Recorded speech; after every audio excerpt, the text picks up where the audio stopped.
For the last 30 years of my life, I have been lost. I want you to see me there while I was lost. I was wandering the streets trying to find my home. I did not know my name or even if I had one. I was called many names by others, and I called myself many names in an effort to have an identity. I did not know where I came from or even how I got to the many places I ended up in. I did not know who created me or why. I just knew that whoever did seemed to have lost me in the very beginning. Occasionally, I would think I found my home and a place to belong, with people to call my family. I would think I found a purpose for being alive, but the longer I stayed in those places, the uglier and scarier they became. These places would drain me of all my identity and make me feel worthless without a purpose or a plan for my life. Trying to leave these places seemed impossible. It was as if the moment I decided to call these places home, the veil was lifted and the beauty of these places was revealed to be a lie. There were so many people around me that seemed to thrive and find happiness in a world of sex and drugs, alcohol and pornography. All of those places were full of hope and joy until I resided there myself and discovered the lie.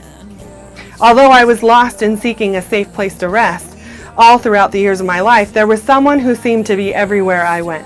On July 11, 2010, that man found me there in the swamp. I was sinking below the depths of the muck and filth and decided to quit fighting it. I was ready to die in that swamp, scared and alone. I thought it was where I belonged. That man saw me dying in the swamp. He wrapped his arms under my knees and behind my head. He lifted me up out of the swamp and gently wiped the mud and muck from my eyes.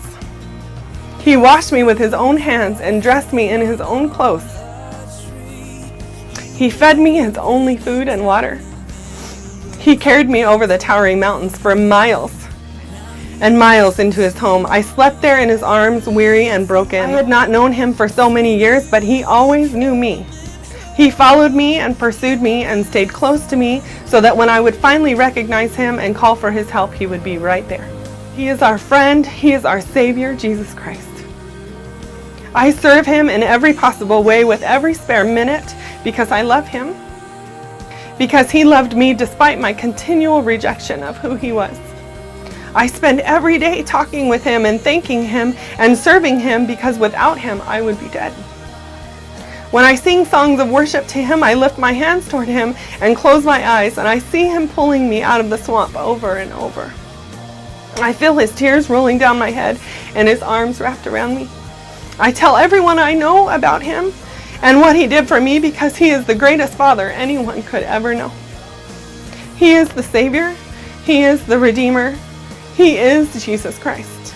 Today I stand before you a follower of Jesus Christ, a child of God, and I belong to him. If you do not belong to him, to that family, my prayer for you is to seek him out and become a child of God today. To find the place where you belong, I pray you find rest in the Lord. My name is Sara, and this is my testimony.